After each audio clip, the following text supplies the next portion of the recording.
Hello, and welcome to Anime Audio Commentary. Today I'll be commenting on episode 10 of The Great Jahy Will Not Be Defeated. If you'd like to watch along, then start watching now. So last we left off, Jahy had essentially spent her entire monthly paycheck on buying useless junk in hopes of finding a weapon to defeat the magical girl. You know, it hasn't exactly worked. And the rest of the episode sort of consisted of Sarva scheming and ultimately failing. But the magical girl has shown up again, so it seems like we're going to be focusing on her this episode.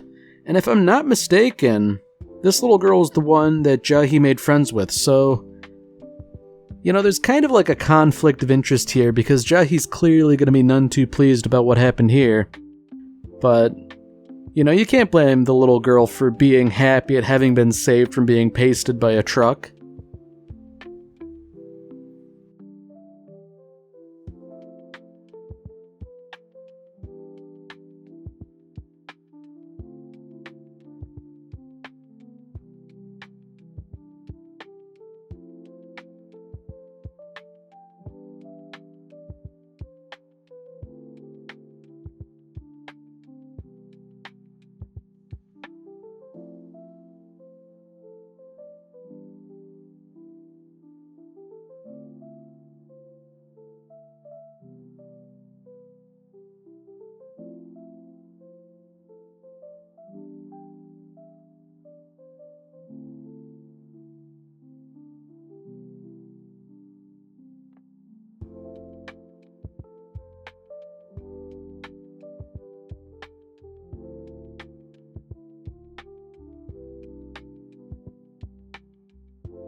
So I can already sort of see what's going to happen, you know. Jahy is going to encounter the magical girl again, and she's going to sort of have to, pretend to be a normal kid and try and get by, because there's no way she's going to win in an out-and-out fight, you know. Although there is also the complication of Jahy and this girl looking for mana crystals, which, you know, the magical girl has a vested interest in finding them as well. And, you know, it's not like she's necessarily trying to thwart Jahy, not explicitly at any rate, but, you know, that's ultimately the outcome. I guess as predicted, Jahy is none too happy about the magical girl stealing her friend. You know, it's interesting that Jahy ascribes such malevolent motives to the magical girl, but I guess it's one of those things where... you know, if you're a jerk, you tend to think everyone else is a jerk, and if you're a nice person, you tend to think everyone else is a nice person. There's some sort of, like, psychological effect like that, where you think everyone thinks like you. And that's, you know, certainly not the case at all, by and large, but certainly not the case here either. And, you know, jealousy is an ugly thing. Like, Jahy's just playing it up. It's like, look, oh no, I've got like a true transformation thing I can do too. So, you know, I'm really just as cool. And, you know, the only one who's having this contest of who can be cooler is Jahy herself. You know, I also can't help but wonder about the wisdom of transforming in the park, because I do believe the cops had sort of picked her up before for doing stuff like this. So, you know, maybe discretion is the better part of valor, you know? And I feel like this form, if nothing else, would certainly attract the attention of the magical girl, right?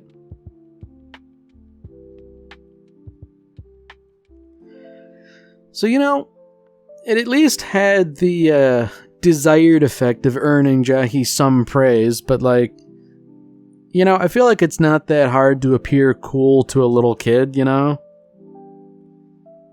It's also kind of a sign of how far Jahy has fallen that this is the sort of thing she can subsist upon. I mean, when you go from having like legions of maybe not adoring minions, but, subservient minions, then like that's a far cry from this. And I guess unfortunately both Kokoro and Jahy sort of overestimate her abilities. Like, hey, can you lift up that big rock? And it's like, sure, Jahy can do that, but only with great effort. And perhaps saying like, yeah, this was actually really easy, that's gonna set you up for bigger troubles in the future, Ooh. Something tells me that if Jahy were to just start busting out magic wildly, this will, first of all, drain the only mana crystal she has, and it would likely attract untoward attention, Like, nothing's been explicitly stated to this effect, but I feel like the magical girl can kind of tell when bizarre stuff is going on. Jahy's really lucky that Kokoro is so easy to impress, because, lifting the rock was one thing, that's a pretty impressive feat of strength, but, like, casting magic, just making, like, a little glow, and then failing to maintain the transformation, like, that's, it's not exactly a good showing, So I guess Jahy has to go work now, presumably, but the question is, has she impeded her ability to work by being unable to transform, I wonder? It'd be funny if it were the case.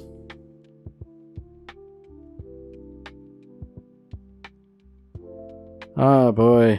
So this guy's back. I feel like the police should probably do away with this guy once and for all. It's like, you know what, dude? You're being creepy in public again. You get a life sentence.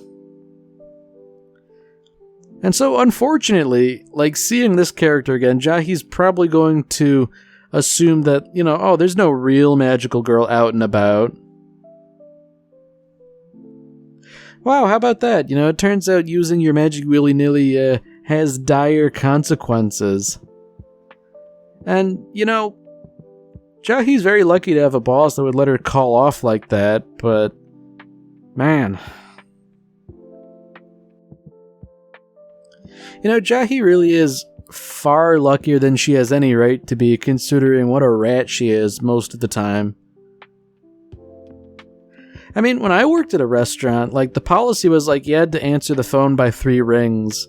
And if you didn't do that, oh, buddy. Like, it wasn't like a big deal, but, you would get a talking to.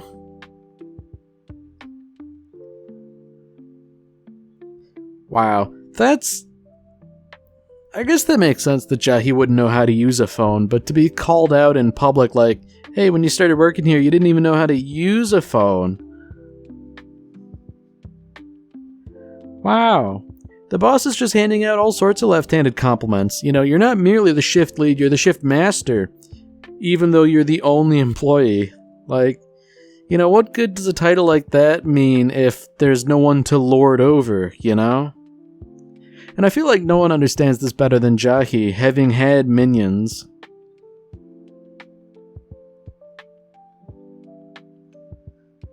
So this is interesting that she's somehow regaining a bit of her old fire, saying like, oh, I can't possibly bow down to a human. But she's certainly been doing a lot of that, be they her boss or customers. Just like on a dime, she goes back into customer service mode. I feel like whether she likes it or not, she is sort of bowing down to humans, and there's no real good way around it. Not at the present, anyways. So, she's thinking, like, I don't have to pander to these humans, but, like, you kinda do when you don't have any other mana crystals. And even if you did have more, I feel like what'll it materially do for you, other than represent one step closer to restoring the Dark World? I feel like as much as Jahy would hate to hear it, Druj is far better off, and it's not even remotely close, you know? I mean, she was like climbing her way up the ladder, but then she seemingly formed her own company and became wildly successful that way. And we haven't exactly checked in with Druj lately, at least in regards to how many mana crystals she's gathered, but she gathered like, you know, a decently sized boulder's worth, you know? And like the scale of the big mana crystal, it's kind of hard to judge. Like it seems pretty darn gigantic, but I feel like Druj is at least like maybe double digits in terms of percentage. Like maybe like 10, 11%, something like that. You know, that's nothing to sneeze at.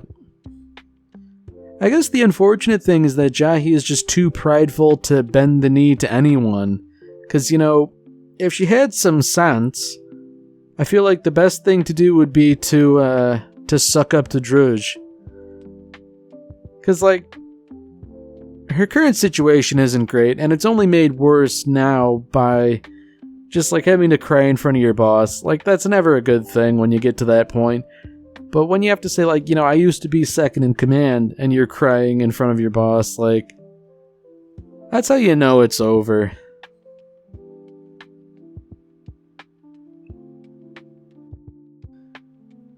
And you know, Jahy really doesn't deserve a boss like this, because she's saying, like, look, you know, like, aren't you smiling because you're having fun? And I don't know, there may be a little truth to that.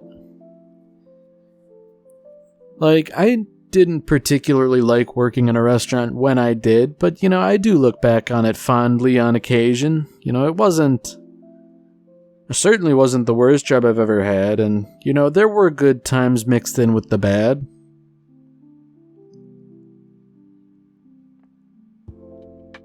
Oh, Jahy. Wow. You know, I was gonna say, like, her coming to the realization that she does have fun at work, I feel like that's a bridge too far, but to slap away the hand of your boss who is reaching out in kindness, like, honestly, the boss should put her in a headlock. You know, I don't always agree with the landlord character, but sometimes she does have the right idea. Sometimes you just have to twist someone's arm.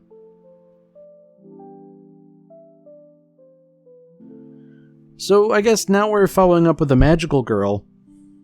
And it seems like she really is just a magnet for bad luck. But, if we all sort of collectively remember, she likes it that way, which, you know, it's kind of bizarre. It's like this weird bad luck version of Darkness from Konosuba, where she just enjoys it. But I feel like spilling your book bag and having boxes dumped on you, like, I struggle to see how anyone could find the bright side in that, much less enjoyment.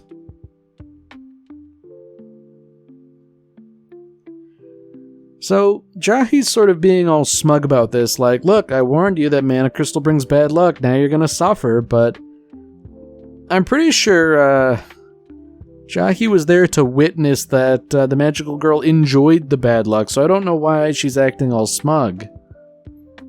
Although I guess, you know, if she didn't remember, she's probably going to learn it in short order. That, you know, all this bad luck is just water under the bridge.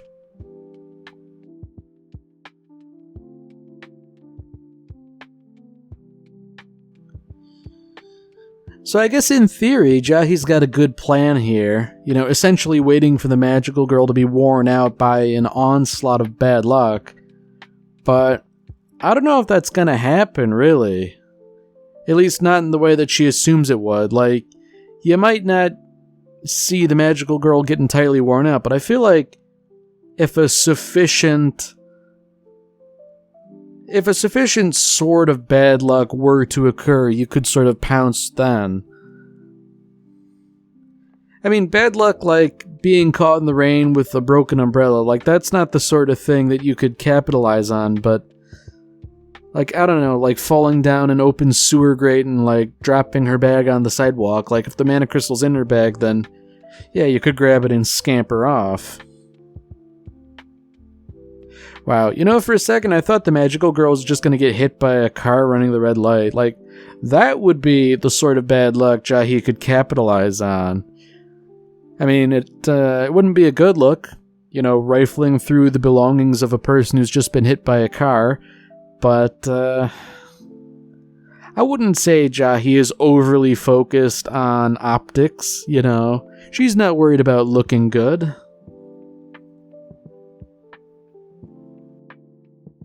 So I'm wondering if we're getting a bit more nuance with the magical girl, because she seems to be something of a pariah with, everyone just sort of like whispering behind her back about how she must not have an umbrella.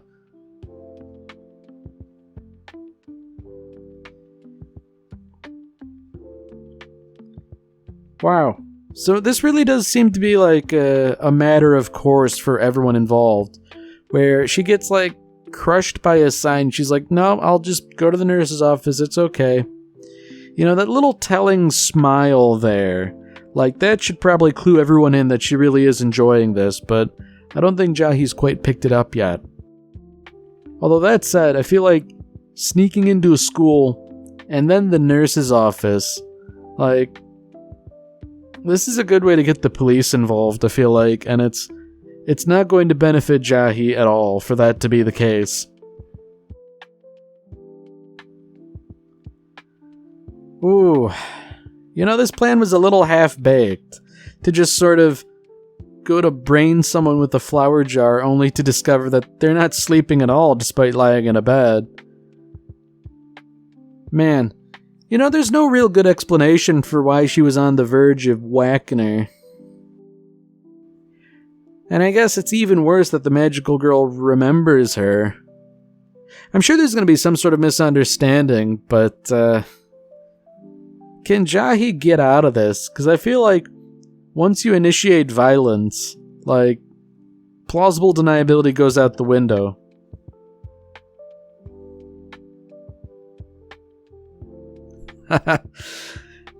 Oh man, the magical girl, like, she just hears what she wants to hear. Man, like, Jahy really walks up and says, like, give me back my magic crystal, and magical girl's like, oh yeah, no, you're welcome. Oh boy.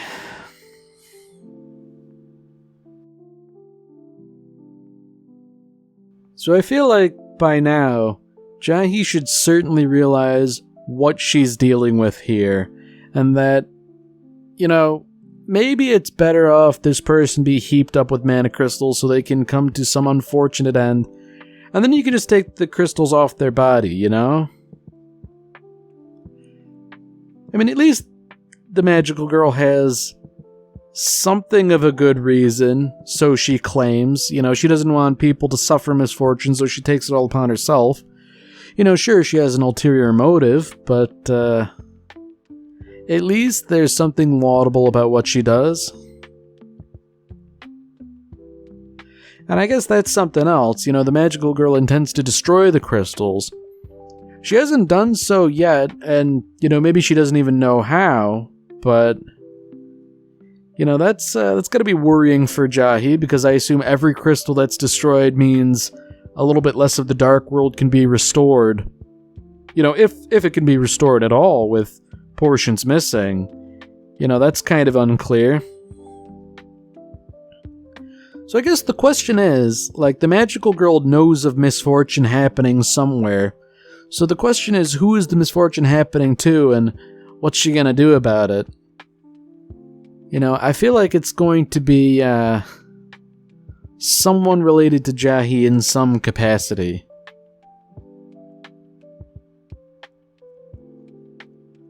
Oh no, Jahy. It's always good when someone asks you, who are you? And you say, I didn't do anything. Oh boy. And if the nurse weren't bad enough, it's all the students assuming she's like a grade school. It's like, oh, look at you, aren't you cute?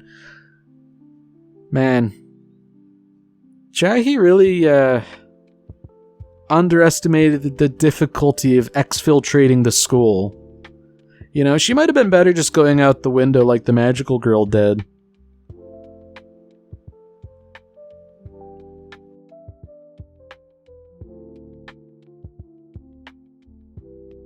So, I'm wondering if Jahy is just sort of like butting up against the idea that the magical girl has a strong moral code. Like she's a human who doesn't fear misfortune. I mean, we do know there is another reason, but, could it be the magical girl is just righteous in her mission? I mean, to a degree, perhaps. I mean, it's hardly unique in all of fiction that someone witnesses misfortune and decides to go out of their way to prevent such a thing from happening ever again. It's not like we have details on this particular instance, but it's not terribly hard to imagine, right? Although I guess it is for Jahy.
Alright, so I guess we're doing another one of these little shorts.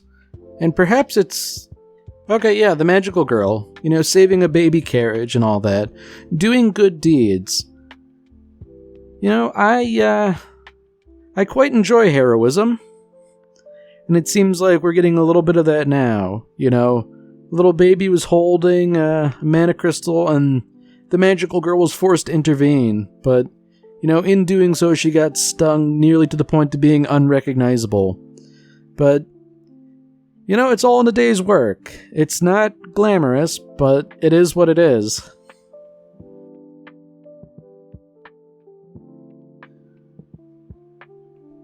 So it seems like she's really just stopping all sorts of crimes, purse snatchings, ne'er-do-wells in public, and, she's just sort of being beaten relentlessly for it. It really is fortunate that she is of the disposition she is, because, a lesser person couldn't survive this sort of punishment for doing the right thing.